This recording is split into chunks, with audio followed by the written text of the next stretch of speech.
Welcome to 35 West. I'm Ryan Berg, Director of the Americas Program at CSIS and host of the 35 West podcast. With how professional the Mexican government. Are we ready? I don't reform think. trends in Argentina. Right. And that's what happened. Role at all in the NAFTA negotiations. Welcome to 35 West. I'm Ryan Berg, Director of the Americas Program at CSIS, head of the Future of Venezuela initiative, and the co-host of the 35 West podcast. On July 28th, millions of Venezuelans went to the polls to cast their vote for the next president.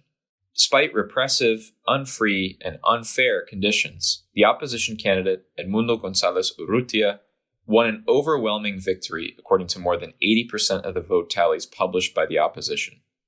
The Maduro regime, for its part, has doubled down on an attempt to steal the election, publishing a baseless result that found Maduro won with 51.2% of the vote, brutally repressing protests, and most recently, forcing González into exile in Spain.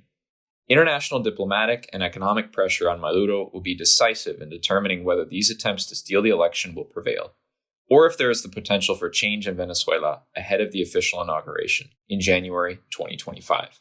While the United States has condemned the results in Venezuela, regional heavyweights like Brazil have taken a different approach, refusing to officially recognize Maduro as the victor, simultaneously avoiding harsh criticism of the regime's actions.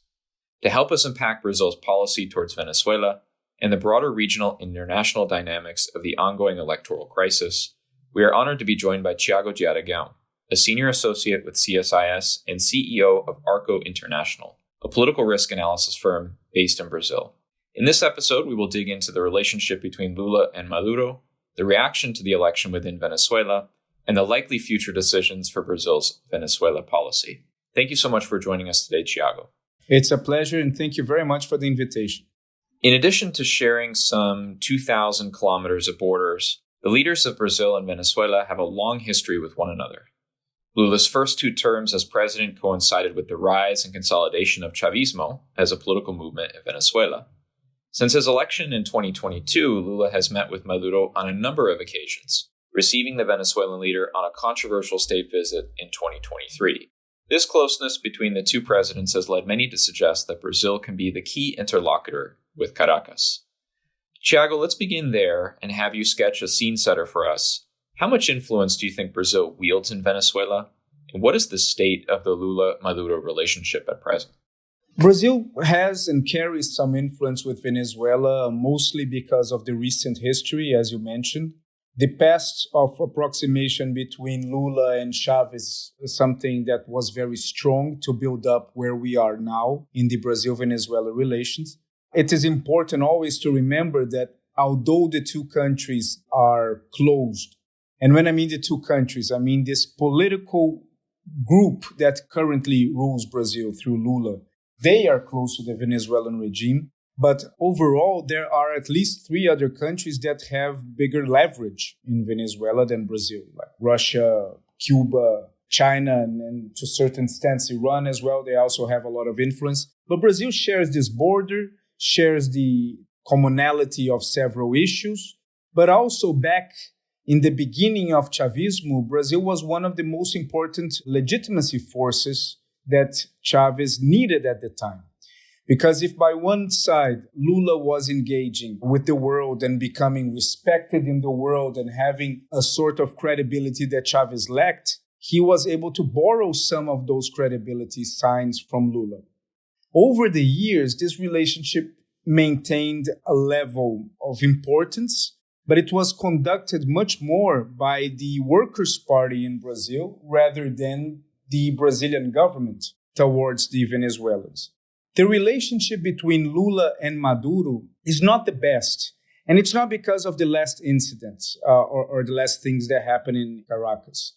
But they were never as close as Lula was of Chavez.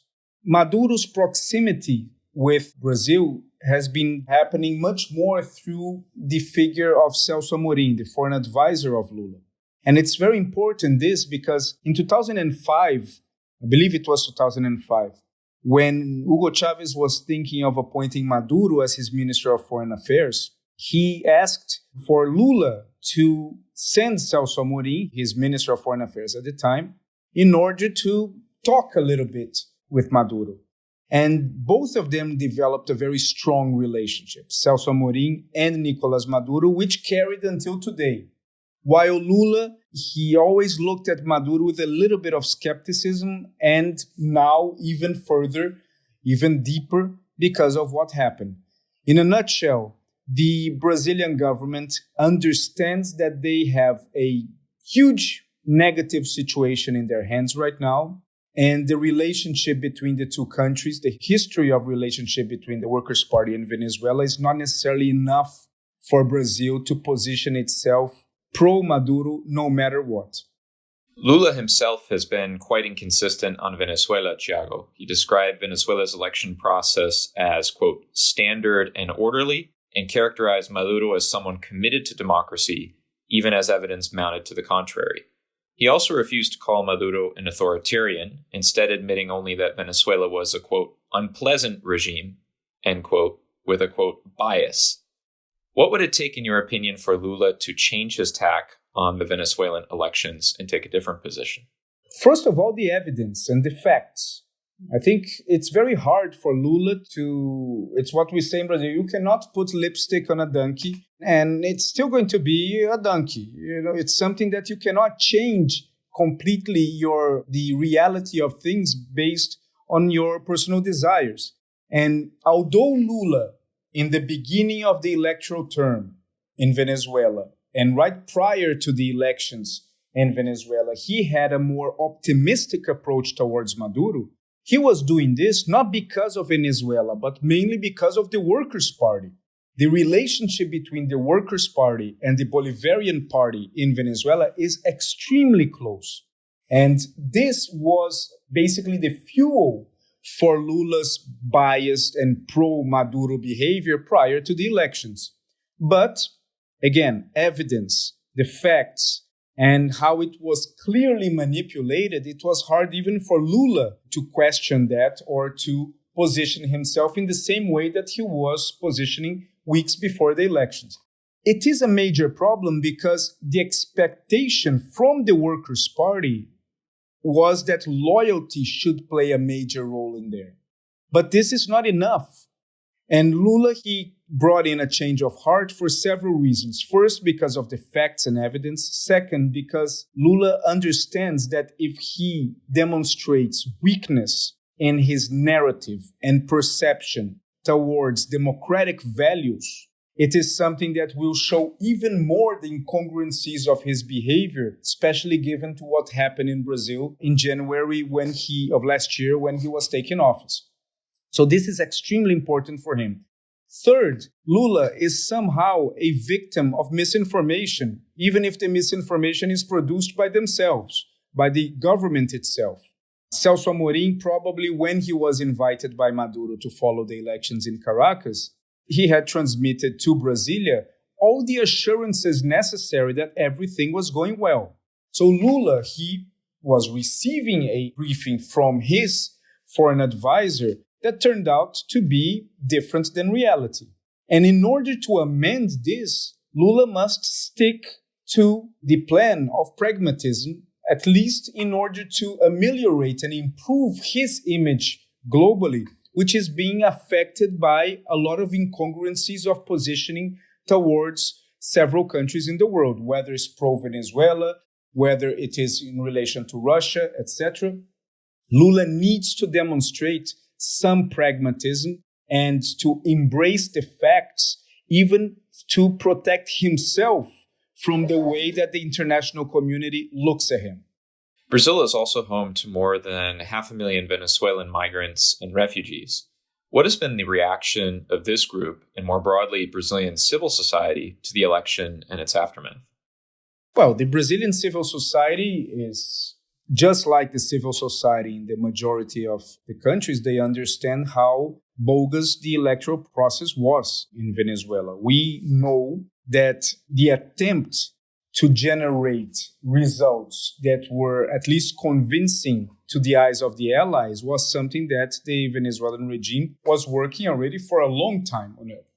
However, they were not able to produce substantial elements that at least could appear to be convincing at the end of the day. And I think that was a major problem for them in order to try to convince the international community. But at the same time, when I spoke with a Venezuelan who still resides in Caracas, he says, look, the government has reached a point that their interest in convincing the world is minimal. Because if you are already excluded from every circle in the world, you are not going to find or get out of your way or even sacrifice yourself to convince those that will never be convinced by you. So the attempt to try to change perceptions is lowering by the minute from the Maduro regime towards the rest of the world. Those Venezuelans that are based in Brazil, they are Venezuelans that left the country because of intense suffering, because of intense difficulties. I believe that they are more numb than anything else. They understand that hardly something was going to change. Talking with many of them, they make it very clear that they never believed in a major change, that even if Maduro lost on the ballots, as he did, he would never accept to go out because simply, in Maduro's point of view, he cannot accept defeat. Because defeat for Maduro is not a matter of respecting or not democracy. It's a matter of going to jail for decades or even being killed. So for him, it's all about survival. And knowing this, when we talk to a lot of those Venezuelans that are in Brazil, that are in Colombia, that are in the US, they, of course, are disappointed with how things were conducted and the result, are unhappy. But it's not necessarily a surprise for them. Brazil has not been alone in its efforts to attempt to resolve the electoral crisis in Venezuela. The Lula administration has been working closely with Petro in Colombia, and to a lesser extent with AMLO in Mexico, to build a kind of left-wing coalition advocating for a peaceful and transparent resolution to the crisis. How successful, Thiago, would you say Brazil has been in driving this coordination between some of these like-minded countries? How is Brazil engaged with Mexico, which at times falls into this grouping, but has less of a vested interest in the outcome? The chance of being successful or something emerging from that, in my opinion, is zero. Because basically neither Brazil nor Colombia or Mexico have the power, the strength, or the time to focus so much on Venezuela to push in for a real change. So basically, the alliance between those three countries is to dilute their inefficiencies among each other. It's basically, instead of doing nothing by ourselves, let's do nothing together. Because this can create at least the illusion of an attempt to do something. Ultimately, all of the three leaders, whether it's AMLO, Lula, or Petro, their attempt to solve or to position themselves towards Venezuela is not aimed at Venezuela, it's aimed at particular audiences that each one of those carry. So the behavior from Lula, Petro, and AMLO are aiming at their own base of support, whether they're left or center-left, therefore to demonstrate solidarity towards one of their own. Third, it's positioning towards the international community to show that they are engaged and they are really looking at a solution at the problem while they are actually not looking at a solution for the problem. And fourth, it's a demonstration to put the minimum pressure upon Venezuela and upon Maduro to keep at least Maduro on its toes for further repression towards the population, rather than actually looking for any solution. At the end of the day, the opposition, Maduro, Lula, AMLO, and Petro all know that nothing's going to happen and nothing is going to change. Each one has different audiences to please. And to please those different audiences, they have to play in a coordinated fashion among themselves. Of course, the only victim in all of those, apart from the Venezuelan people, of course, is the opposition. Because the opposition, although they expected that something like this was going to happen, they are the ones that have the least capability to communicate and to change the course of behavior of those hypothetical allies that Lula, AMLO, and Petro are trying to portray towards themselves. So ultimately, what AMLO, Petro, and Lula are doing they are giving Maduro enough time to try to bring at least a small dosage of normalcy on a day-to-day to Venezuela for this issue to be forgotten, or at least brushed aside. And ultimately, I am convinced that this is what those three countries want. They want this problem to fade away rather than being involved in any solution independently of what type of solution, because there are no victories for any of those three presidents to be engaged in this particular situation right now. Let's talk about another one of those audiences that these three countries might have. And it's one that you didn't mention in your previous response, but it's the United States. It's Washington. And notably, the United States did not take a leadership mantle at first after the elections in Venezuela. Instead, in the early days of the post-election crisis, the Biden administration chose to hang back and to let these countries, Brazil, Colombia, and Mexico, lead the process. What do you think the Biden administration expected from Brazil, Colombia, and Mexico during this time? Look, I don't think the expectation was much. I don't think the Biden administration expected any of these countries to solve anything. But I think what they thought was, we attempted to do this a few years ago and we got all the heat back. And we suffered with the consequences of this inefficiency of trying to do something in Venezuela. Now, let's allow those past allies or supporters of Maduro for them to take some of the heat for the inefficiency or the lack of result. So I think it was a very smart movement of allowing the region, the leaders of the region to take position, which is something that the region always claims that they want, particularly when the United States is engaged, and allow them to at least suffer a little bit with the ambiguity of their decisions.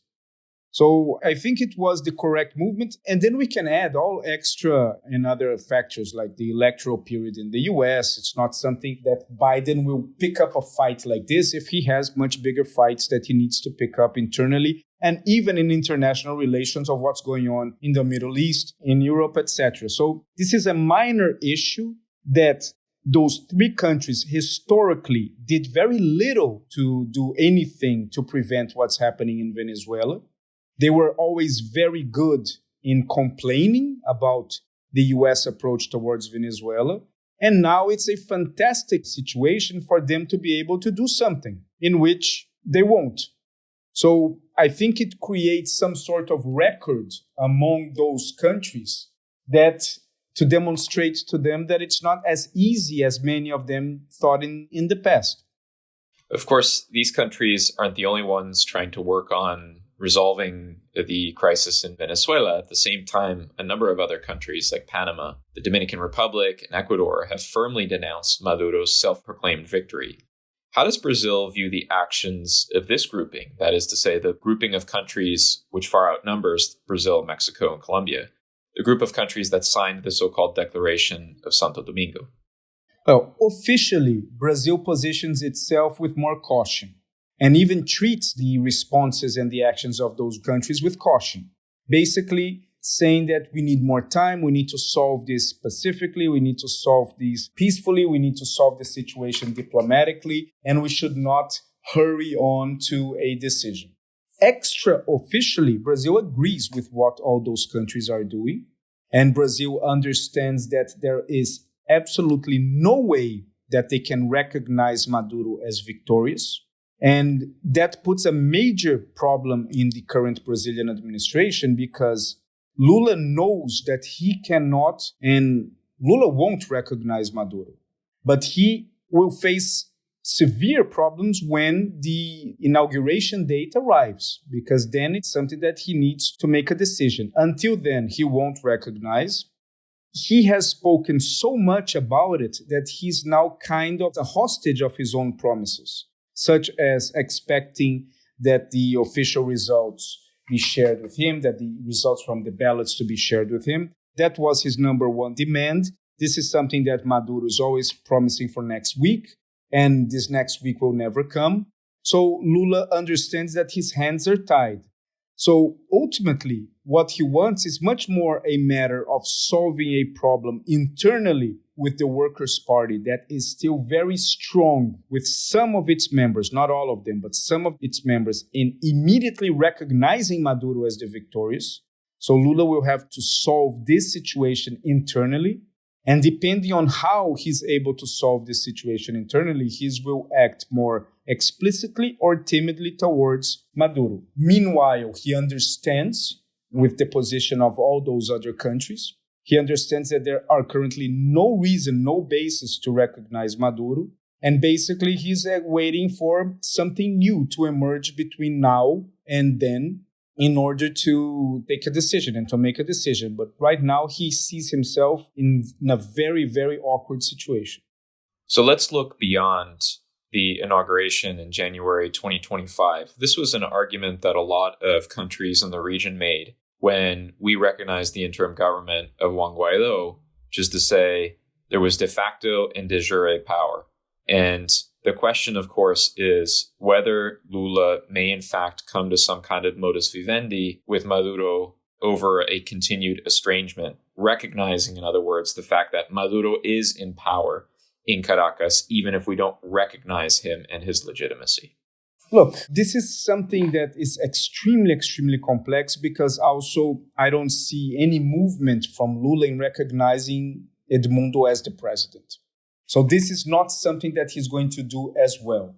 What could eventually happen is to act as if nothing happened. Is the normal relationship with Venezuela, maintaining its embassy there, maintaining the Venezuelan embassy, but not normally or publicly emphasizing that Maduro won the elections, but perhaps coming up with a legal interpretation in which you perceive Maduro as the leader of the country, although you do not recognize that the process was democratic or fair.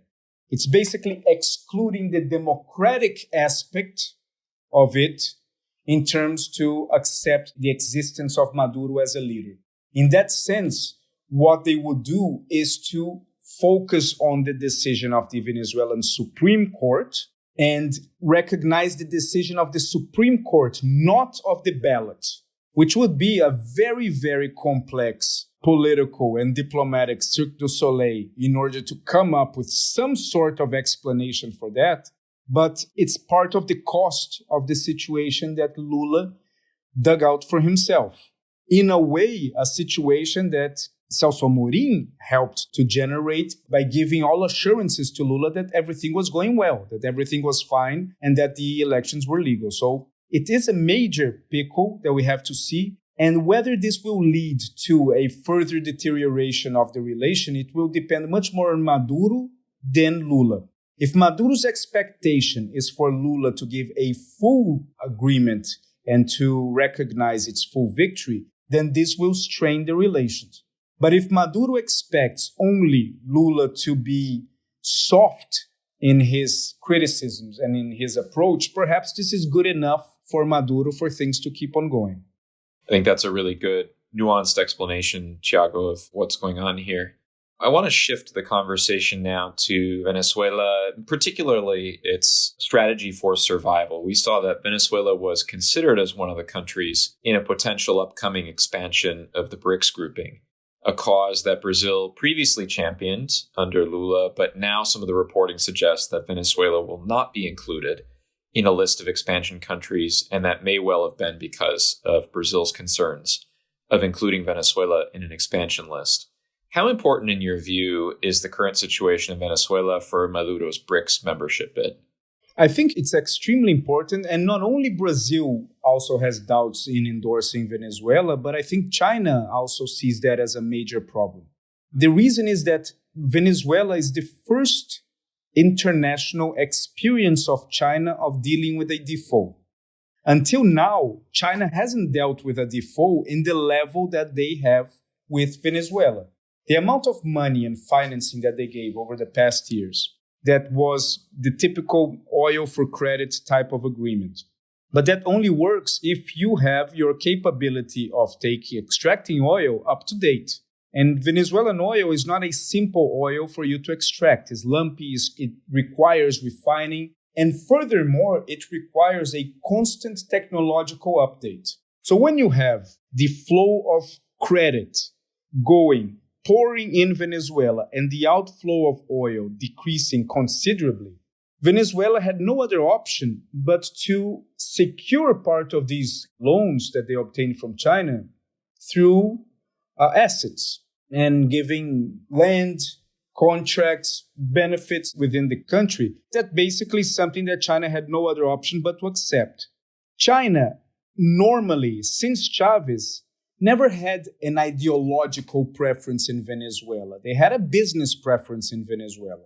When they realized that the opposition was not going to honor any of those assets that the current administration placed as guarantors of the loans that were given by China, that's when the red light started blinking in Beijing that they could really suffer a default. And none of the assurances that they have in hand will actually be honored if the opposition wins. And that's the moment when perhaps endorsing and supporting slightly more than the Chinese habit to do so became needed in Venezuela towards Maduro.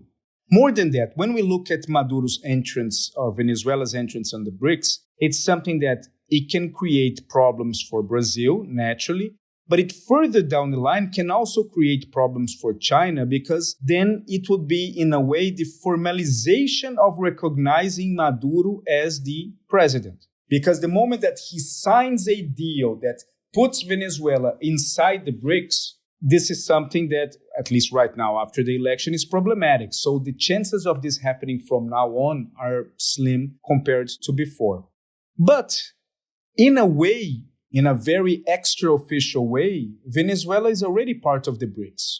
Because the way that China and Russia and Brazil, Iran, and several other countries, they deal with Venezuela and what they allow Venezuela to do, even in terms of accepting other types of currencies, of involved in different types of projects, they are basically what Venezuela would be doing if Venezuela was within the BRICS.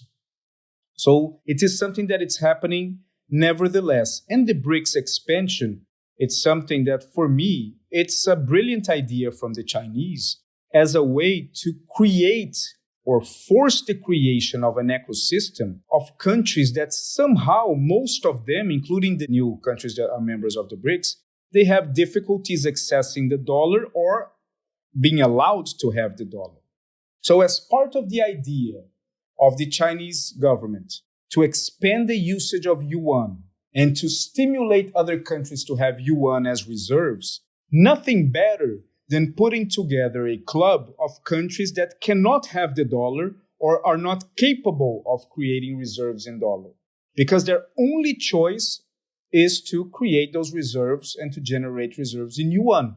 And you create an intra-market, theoretically, in the near future, once the reserves are big enough, for you to finally use the currency that is not the dollar for the transactions.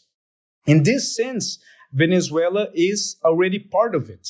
So, if by one hand, having Venezuela formally at the BRICS is dangerous because that will bring pressure upon China and the other members because of the recognition of Maduro, on the other hand, it's very interesting to have Venezuela within that ecosystem because it's one more country for you to bring within an ecosystem that is rejected by the dollar. Thiago, this has been a fascinating conversation. Is there something that we did not cover in our conversation? Anything else you'd like to highlight or add for our audience? No, I think that overall it's a situation that we cannot expect major or impactful changes. One of the major problems in Latin America is that there are common silent agreements between certain countries that when something goes very well in one of them or very poorly in one of them, the interaction and the impact of other countries are close to zero. Ultimately, those countries in Latin America, they don't want to bring Venezuela's problem home. And ideally, forgetting or allowing the situation to fade away is a very typical Latin American response, not only in international diplomacy, but also in daily lives of many Latin Americans. So this is a typical situation where the quest for a solution brings difficulties for all countries involved, and the best solution for them, of course, not for the Venezuelans and not for those that are lovers of democracy, but the solution that is being tailored by Lula, Petro, by AMLO, and others is to deal with the problem as the problem fades away. And once it fades away is a new day to deal with it and a new situation.